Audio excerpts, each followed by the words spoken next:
সুপ্রিয় শিক্ষার্থী, আসসালামু আলাইকুম। মাইলস্টোন কলেজ কর্তৃক আয়োজিত আজকের এই অনলাইন ভিত্তিক ভিডিও ক্লাসে তোমাদের সকলকে স্বাগত জানাচ্ছি। আমি মোহাম্মদ মনিরুল ইসলাম ভূঁইয়া, প্রভাষক, জীববিজ্ঞান বিভাগ, মাইলস্টোন কলেজ, উত্তরা, ঢাকা। শিক্ষার্থীরা, আমি আজকে তোমাদের সাথে আলোচনা করব তোমাদের উদ্ভিদবিজ্ঞান বিষয়ের চতুর্থ অধ্যায় অর্থাৎ অণুজীব অধ্যায় থেকে। আর এই অধ্যায় থেকে আমি তোমাদের সাথে আলোচনা করব ব্যাকটেরিয়া নিয়ে। আজকের ক্লাস শেষে আমরা যা শিখতে পারবো বা বলতে পারবো: 1. ব্যাকটেরিয়া কি তা বলতে পারবো। 2. ব্যাকটেরিয়ার বৈশিষ্ট্য বলতে পারবো। 3. ব্যাকটেরিয়ার গঠন ব্যাখ্যা করতে পারবো এবং সর্বশেষে ব্যাকটেরিয়ার অর্থনৈতিক গুরুত্ব সম্বন্ধে বলতে পারবো। তাহলে চলো আজকের মূল আলোচনায়। ব্যাকটেরিয়া শব্দটি গ্রিক ব্যাকটেরিয়ন অর্থাৎ লিটল রড থেকে শব্দটি এসেছে। ব্যাকটেরিয়া এক ধরনের ক্ষুদ্রতম আণুবীক্ষণিক জীব। হল্যান্ডের বিজ্ঞানী অ্যান্টনি বন লিউয়েনহোক 1675 খ্রিস্টাব্দে তার নিজের আবিষ্কৃত সরল অণুবীক্ষণ যন্ত্রের নিচে 1 ফোঁটা বৃষ্টির পানিতে ব্যাকটেরিয়ার উপস্থিতি পর্যবেক্ষণ করেন এবং তিনি তার নাম দেন অ্যানিমেলকুল, যার অর্থ ক্ষুদ্র প্রাণী। 1829 সালে জার্মান বিজ্ঞানী সিজি এরেনবার্গ সর্বপ্রথম ব্যাকটেরিয়া নামটি ব্যবহার করেন। ফরাসি বিজ্ঞানী লুই পাস্তুর 1869 সালে ব্যাকটেরিয়ার উপর ব্যাপক গবেষণা এবং ব্যাকটেরিয়া তত্ত্বকে প্রতিষ্ঠা করেন।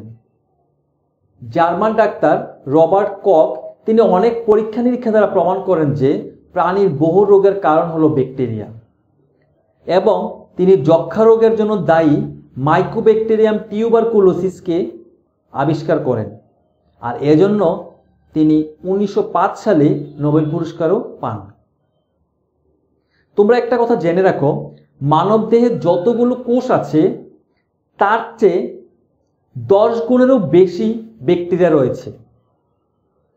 মানুষের অন্ত্র এবং ত্বকে সর্বাধিক সংখ্যক ব্যাকটেরিয়া দেখা যায়। মানুষের দেহে ব্যাকটেরিয়া দ্বারা সৃষ্ট রোগের মধ্যে সবচেয়ে বেশি যে রোগটি হয়ে থাকে সেটি হলো যক্ষ্মা, এবং এই রোগে আক্রান্ত হয়ে প্রতি বছর বিশ্বের প্রায় 2 মিলিয়ন লোক মারা যায়। বিজ্ঞানের যে শাখায় ব্যাকটেরিয়ার গঠন, আবাস, রোগতত্ত্ব, বংশবিস্তার ইত্যাদি নিয়ে অধ্যয়ন ও গবেষণা করা হয়, ওই শাখাটিকে বলা হয় ব্যাকটেরিওলজি। এখন আসো ব্যাকটেরিয়ার সংজ্ঞাটি যদি আমরা একটু দেখি। ব্যাকটেরিয়া হলো পেপটিডোগ্লাইকানের কোষপ্রাচীর যুক্ত অতি ক্ষুদ্র, সরল, এককোষী আণুবীক্ষণিক প্রোক্যারিওটিক অণুজীব যা সাধারণত ক্লোরোফিলবিহীন এবং প্রধানত দ্বিবিভাজন প্রক্রিয়ায় বংশবৃদ্ধি করে। এরা মৃতজীবী, পরজীবী কিংবা স্বভোজী হতে পারে। এখন আসো ব্যাকটেরিয়ার বৈশিষ্ট্য সম্বন্ধে যদি আমরা দেখি। ব্যাকটেরিয়া অত্যন্ত ছোট আকারের জীব, সাধারণত 0.2 থেকে 5.0 মাইক্রোমিটার পর্যন্ত হয়ে থাকে। এরা এককোষী, তবে একসাথে অনেকগুলো কলোনি বা দল বেঁধে থাকতে পারে। ব্যাকটেরিয়া প্রাককেন্দ্রিক, এতে 70S রাইবোজোম বিদ্যমান। এছাড়া অন্য কোনো ঝিল্লিবদ্ধ অঙ্গাণু দেখা যায় না। তোমরা জানো রাইবোজোম 2 রকম হয়ে থাকে, একটি হচ্ছে 70S, অন্যটি হচ্ছে 80S। ব্যাকটেরিয়াতে আমরা দেখি 70S ধরনের রাইবোজোম। এরা আদিকোষী। এদের প্রকৃত নিউক্লিয়াস নেই। নিউক্লিয়াস বলতে শুধুমাত্র পেঁচানো দ্বিসূত্রাকার ডিএনএ অণু থাকে, আর এজন্যই ব্যাকটেরিয়ার নিউক্লিয়াসকে বলা হয় নিউক্লিয়ার বস্তু কিংবা নিউক্লিয়েট। এদের কোষপ্রাচীর প্রধানত পেপটিডোগ্লাইকান দ্বারা তৈরি। এরা সাধারণত দ্বিবিভাজন প্রক্রিয়ায় বংশবৃদ্ধি করে। ফাজ ভাইরাসের প্রতি এরা খুবই সংবেদনশীল। এরা অধিকাংশই পরভোজী, কিন্তু স্বভোজীও হতে পারে। আর স্বভোজী ব্যাকটেরিয়ার ক্ষেত্রে এদের দেহে বিভিন্ন ধরনের শালুক সংশ্লেষী রঞ্জক উপস্থিত থাকে। ব্যাকটেরিয়া অজৈব লবণ জারিত করে শক্তি সংগ্রহ করতে পারে। কতিপয় ব্যাকটেরিয়া ভিটামিন সংশ্লেষ করতে পারে। প্রতিকূল পরিবেশে এরা এন্ডোস্পোর গঠন করে, আর এ অবস্থায় এরা 50 বছর পর্যন্ত টিকে থাকতে পারে। সর্বশেষে যদি দেখি, অতি নিম্ন তাপমাত্রা অর্থাৎ -17 ডিগ্রি সেলসিয়াস থেকে শুরু করে অতি উচ্চ তাপমাত্রা বলতে 90 ডিগ্রি সেলসিয়াস পর্যন্ত এরা বেঁচে থাকতে পারে। এ হলো ব্যাকটেরিয়ার সাধারণ বৈশিষ্ট্য। এছাড়াও অন্যান্য বৈশিষ্ট্য থাকতে পারে, তোমরা বিভিন্ন ধরনের বই থেকে তার বৈশিষ্ট্যগুলো সংগ্রহ করে নিও। ব্যাকটেরিয়ার বাহ্যিক আকার, আকৃতি ও প্রকৃতিতে যেমন উল্লেখযোগ্য পার্থক্য রয়েছে, এদের কোষীয় গঠন বৈশিষ্ট্যেও তেমনি উল্লেখযোগ্য পার্থক্য বিদ্যমান। আর সবগুলো বৈশিষ্ট্যকে একত্রে করে একটি আদর্শ ব্যাকটেরিয়ামের গঠন আমি তোমাদেরকে এখন দেখাবো। চিত্রের দিকে একটু লক্ষ্য করো। আমরা প্রথমে ব্যাকটেরিয়ার চিত্র যখন অঙ্কন করব, প্রথমে চারদিকে বর্ডার দিয়ে এরকম একটি বক্স তৈরি করে নেব। তার পরবর্তীতে প্রত্যেকটি অঙ্গাণু আকার ক্ষেত্রেই আমি তোমাদের ব্যাখ্যাটি বলে দিচ্ছি। বাহিরের দিকে আমরা যদি একটু বাহিরের দিকে লক্ষ্য করি, বাহিরের দিকে দুটি লেয়ার দেখা যাচ্ছে। বাহিরের দিকের বাহিরের লেয়ারটিকে আমরা বলবো কোষ প্রাচীর, যা ব্যাকটেরিয়াতে উপস্থিত। এটি হচ্ছে কোষ প্রাচীর।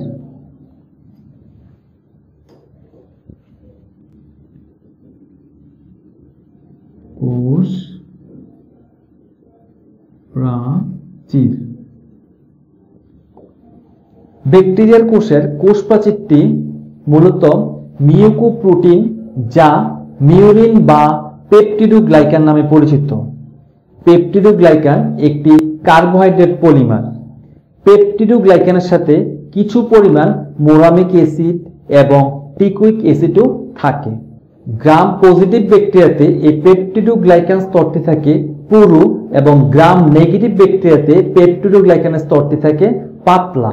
আমরা যদি একটু চিত্রের মাধ্যমে দেখাতে চাই, যদি গ্রাম পজিটিভ ব্যাকটেরিয়াতে পেপটিডোগ্লাইকানের স্তরটি এরকম পুরু থাকে, গ্রাম নেগেটিভ ব্যাকটেরিয়াতে পেপটিডোগ্লাইকানের স্তরটি থাকে পাতলা। তবে একটা জিনিস খেয়াল রাখবে, গ্রাম নেগেটিভ ব্যাকটেরিয়াতে পেপটিডোগ্লাইকান স্তরের উপরে ফসফোলিপিডের একটি স্তর থাকে, যে স্তরটি তোমরা ফ্লুইড মোজাইক মডেলে পড়ে এসেছিলে। ঠিক এমনই একটি স্তর থাকে যা ফসফোলিপিড দ্বারা তৈরি। এটি হচ্ছে গ্রাম নেগেটিভ ব্যাকটেরিয়ার চিনারও একটি সাইন। এই হচ্ছে গ্রাম নেগেটিভ ব্যাকটেরিয়াতে পেপটিডোগ্লাইকান স্তরের উপরে যে স্তরটি থাকে ফসফোলিপিডের, এমন একটি স্তর দেখা যায়। লাইসোজাইম এনজাইম দ্বারা এই কোষ প্রাচীর বিগলিত হয়। লাইসোজাইম এনজাইম দ্বারা কোষ প্রাচীর বিগলিত হয়। তারপরের স্তরটি আমরা একটু খেয়াল করি। তারপরে যে স্তরটি অর্থাৎ বাইরের দিকে কোনো ব্যাকটেরিয়াতে এমন স্তর দেখা যায় যেটি জটিল কার্বোহাইড্রেট বা পলিপেপটাইড দ্বারা তৈরি পুরো একটি স্তর, যাকে বলা হয় ক্যাপসিউল অথবা স্লাইম লেয়ার। অর্থাৎ আমরা যদি একটু চিত্রে দেখিয়ে দিই যে কোষ প্রাচীরের বাহিরে এরকম একটি স্তর দেখা যায়, যাকে বলা হয় স্লাইম লেয়ার। এটি আমরা সমস্ত ব্যাকটেরিয়াম কোষের চারদিকে অঙ্কন করে দিই।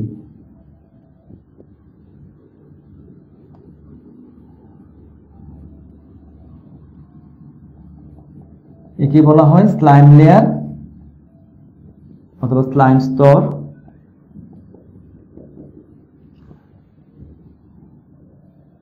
হচ্ছে স্লাইম লেয়ার।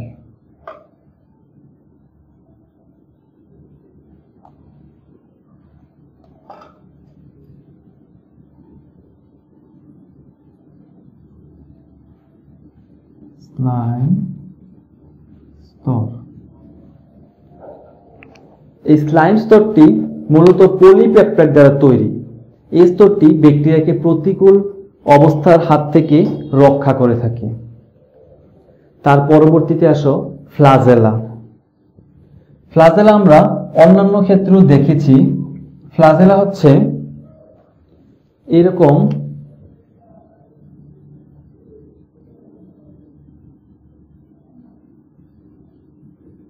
কিছু আঁশের মতো যা ব্যাকটেরিয়াকে চলনে সহায়তা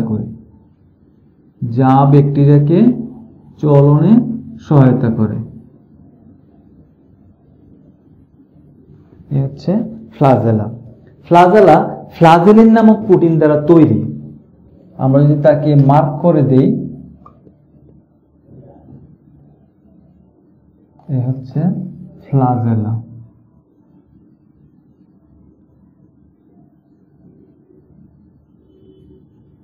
ফ্লাজেলা মূলত ফ্লাজেলিন নামক প্রোটিন দ্বারা তৈরি। ফ্লাজেলাকে যদি আমরা একটু ভালো করে দেখি, ফ্লাজেলাতে তিনটি অংশ দৃশ্যমান। এক, নিচের অংশটি হচ্ছে বেসাল বডি, তারপর সংক্ষিপ্ত হুক এবং সর্বশেষে সূত্র বিদ্যমান। বেসাল বডি ফ্লাজেলামকে প্লাজমা মেমব্রেনের সাথে যুক্ত রাখতে সহায়তা করে। ফ্লাজেলা মূলত ব্যাকটেরিয়ার চলনকে সহায়তা করে, অর্থাৎ চলন সহায়ক একটি অঙ্গ। ফ্লাজেলার পরবর্তীতে দেখো, ব্যাকটেরিয়াতে ফ্লাজেলার চেয়ে ছোট, আকারে ছোট, ফ্লাজেলা অপেক্ষা আকারে ছোট, দৃঢ়, সংখ্যায় অধিক লোম সদৃশ কিছু অঙ্গ থাকে, যাকে বলা হয় পিলি, যা পিলিন নামক প্রোটিন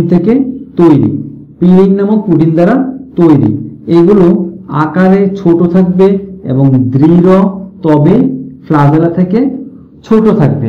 এগুলো হচ্ছে পিলি।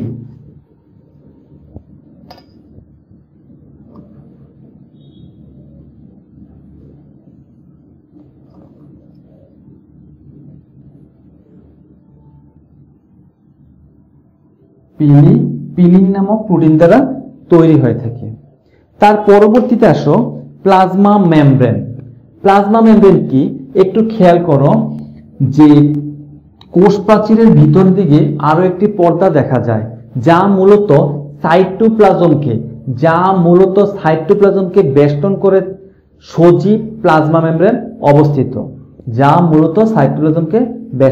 থাকে।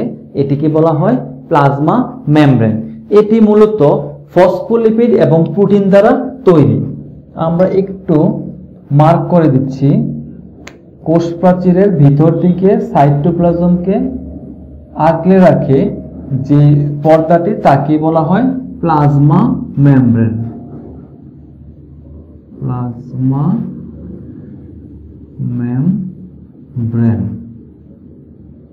এই হচ্ছে প্লাজমা মেমব্রেন। তবে প্লাজমা মেমব্রেনে সাধারণত কোলেস্টেরল থাকে না, যদিও মাইক্রোপ্লাজমাতে কোলেস্টেরল থাকে।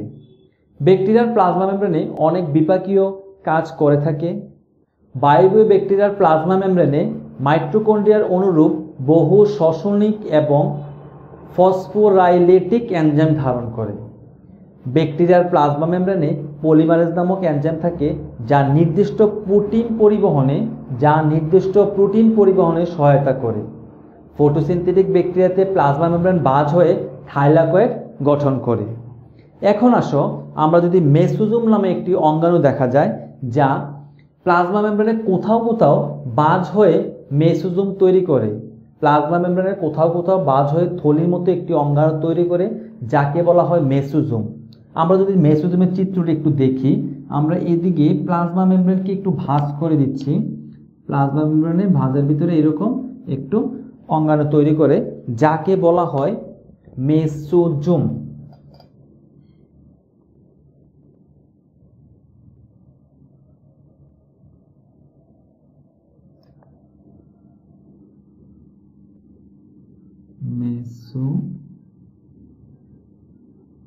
মেসোজোম।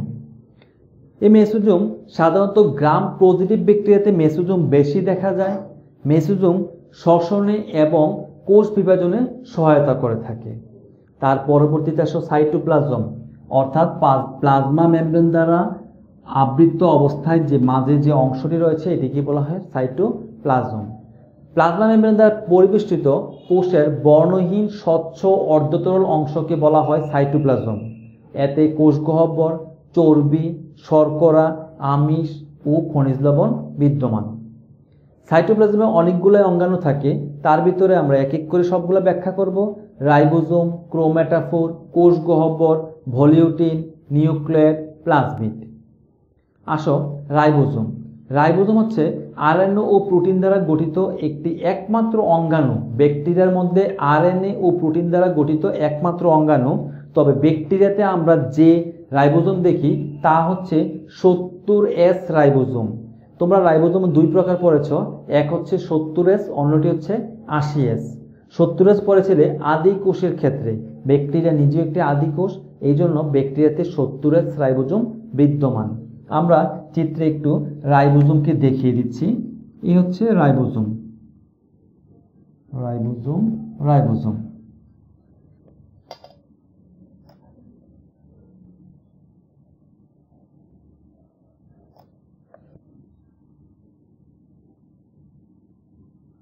রাইবোজোম এই হচ্ছে মূলত রাইবোজোম। আমরা এই ব্যাকটেরিয়া রাইবোজোমকে 70S লিখে দিতে পারি, অর্থাৎ ব্যাকটেরিয়াতে যে রাইবোজোম রয়েছে তা হচ্ছে 70S রাইবোজোম। রাইবোজোম মূলত প্রোটিন সংশ্লেষণ করতে সহায়তা করে। তার পরবর্তীতে আসো ক্রোম্যাটাফোর। ক্রোম্যাটাফোর হচ্ছে কিছু স্বভোজী ব্যাকটেরিয়াতে ক্রোম্যাটাফোর থাকে। এটি ব্যাকটেরিয়ার ক্লোরোফিল, এতে ব্যাকটেরিয় ক্লোরোফিল থাকে। এরা সালোক সংশ্লেষণে অংশগ্রহণ করে। তার পরবর্তীতে আসো কোষ গহ্বর। সাইটোপ্লাজমে কোষরস দ্বারা পূর্ণ ক্ষুদ্রাকৃতির অসংখ্য কোষ গহ্বর দেখা যায়। ধরো এটি কোষ গহ্বর আমরা কোষ গহ্বর দেখিয়ে দিতে পারি।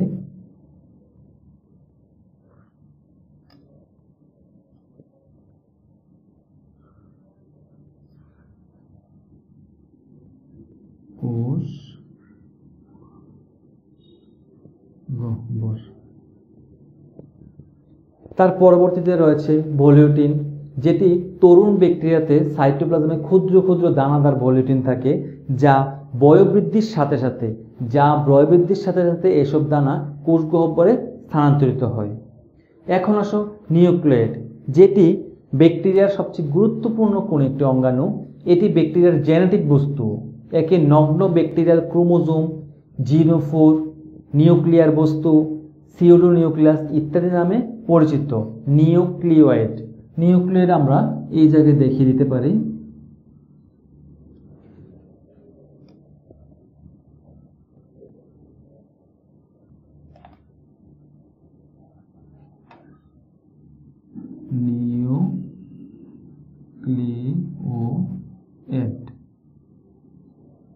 Nucleate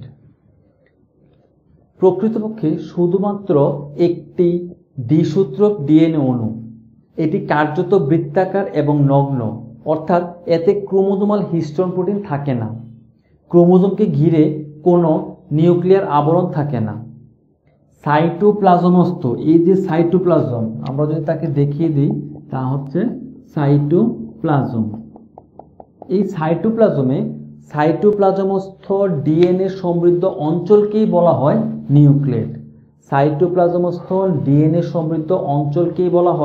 nucleate. এবং সর্বশেষে যদি আমরা দেখি, আমরা প্লাজমিডকে একটু দেখি। প্লাজমিড কিছু কিছু ব্যাকটেরিয়াতে দ্বিসূত্রক ডিএনএ, এই যে ডিএনএ রয়েছে এটি ছাড়াও ক্ষুদ্র বৃত্তাকার ডিএনএ থাকে, একে বলা হয় প্লাজমিড। আমরা যদি বৃত্তাকার ডিএনএ দেখিয়ে দিই, এই হচ্ছে একটি ব্যাকটেরিয়ার এক্সট্রা ক্রোমোজোমাল ডিএনএ বলতে পারি। এই হচ্ছে প্লাজমিড।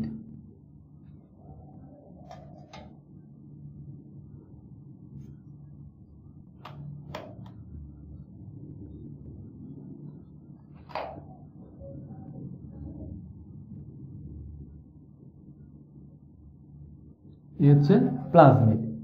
এই প্লাজমিড স্ববিভাজনক্ষম এবং এতে অল্প সংখ্যক জিন থাকে। জিন প্রকৌশলে অর্থাৎ ট্রানজিটিং জীব তৈরি করতে ভেক্টর হিসেবে তোমরা এই প্লাজমিডের ব্যবহার দেখে এসেছ। ব্যাকটেরিয়াম কোষে 1 থেকে 1000টি প্লাজমিড থাকতে পারে। এ হলো মূলত একটি আদর্শ ব্যাকটেরিয়ার গঠন। আমরা ব্যাকটেরিয়ার গঠনটি এভাবে অঙ্কন করে দিব, পাশাপাশি লেবেলিং করে দিব এবং সর্বশেষে যে কাজটি আমরা করতে ভুল করব না তার নিচে চিত্রের নামকরণ করে দিব। এটি হচ্ছে একটি আদর্শ ব্যাকটেরিয়ামের গঠন। একটি আদর্শ ব্যাকটেরিয়ামের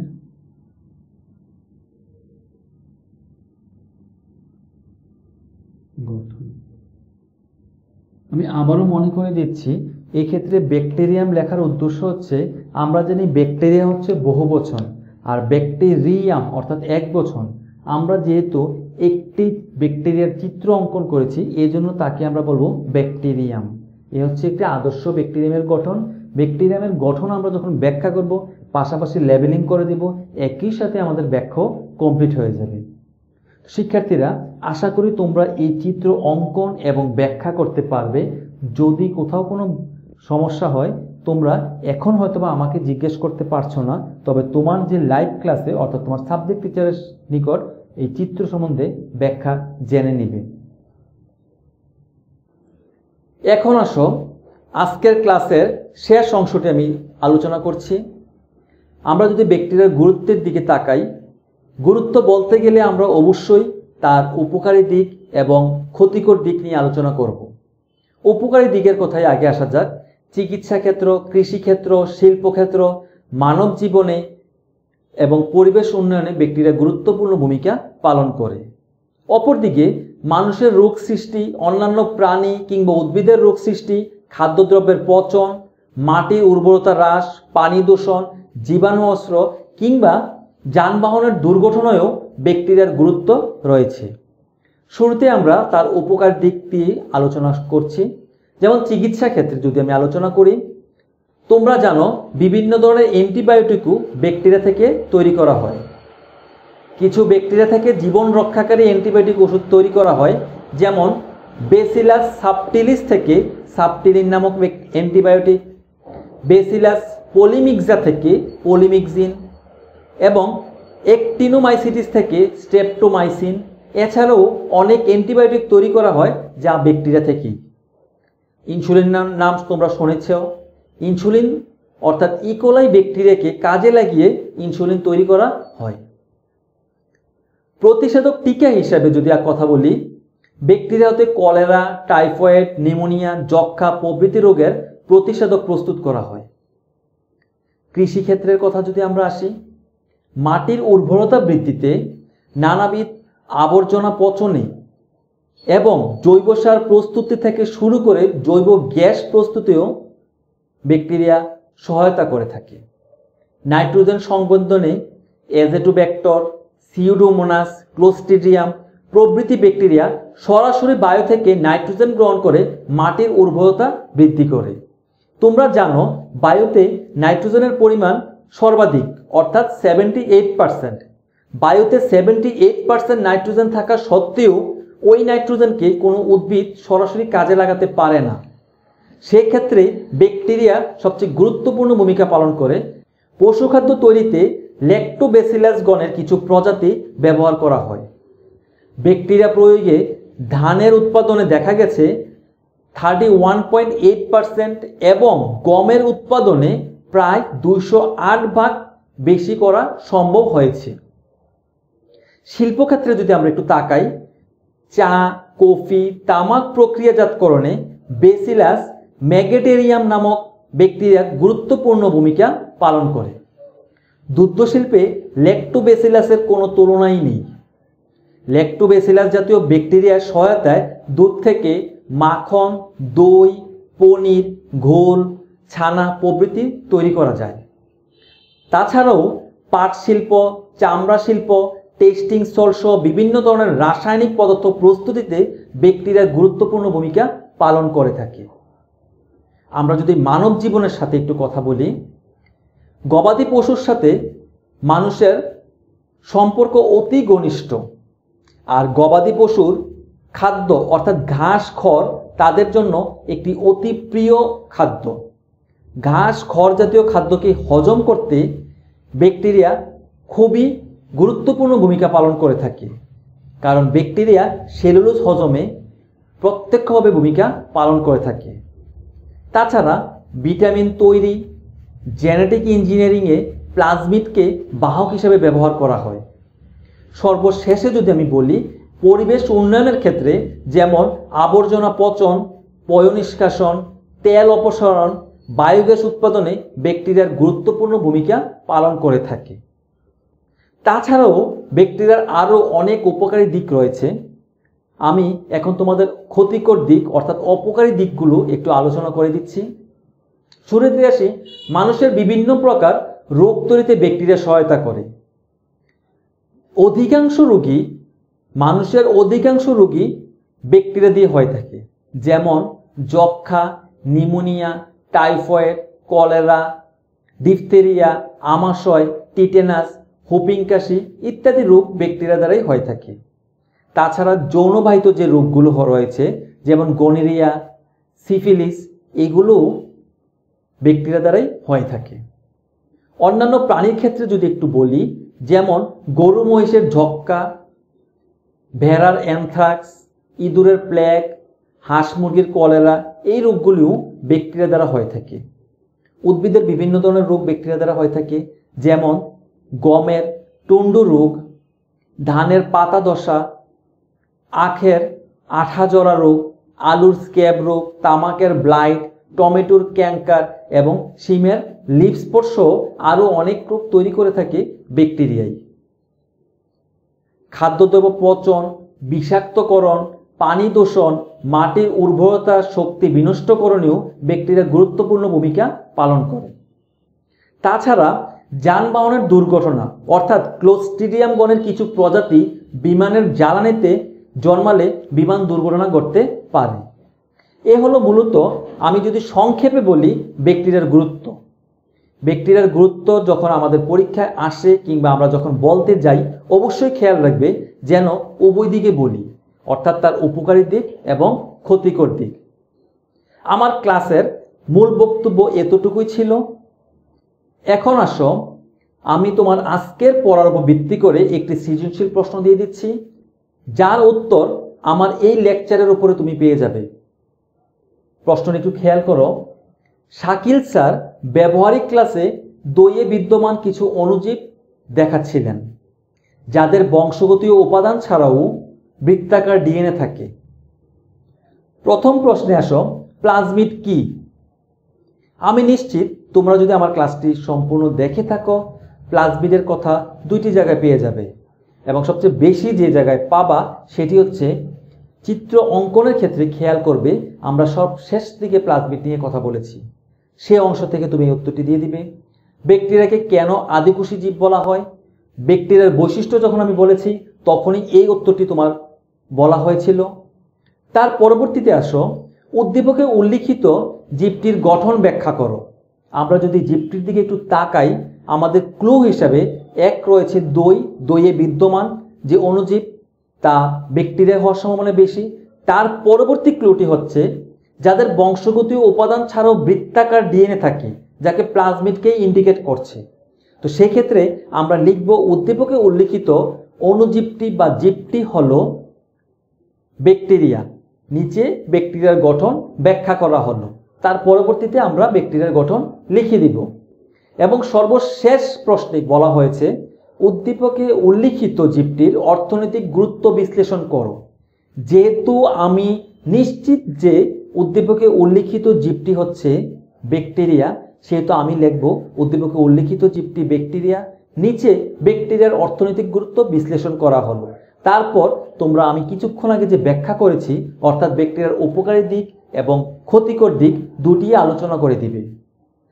তাহলে এই ছিল আজকের ক্লাসের সার সংক্ষেপ। তোমরা এই প্রশ্নের উত্তরগুলো লিখে তোমাদের বিষয় শিক্ষকের নিকট প্রেরণ করবে। আর আজকের ক্লাসে যদি কোনো প্রশ্ন থাকে অবশ্যই বিষয় শিক্ষক থেকে তা জেনে নেবে। তাহলে শিক্ষার্থীরা, আজকের ক্লাস এই পর্যন্তই। তোমাদের সাথে পুনরায় দেখা হবে নতুন আরেকটি ক্লাসে। ততক্ষণ তোমরা ভালো থাকো, সুস্থ থাকো এবং নিরাপদে থাকো। আল্লাহ হাফেজ।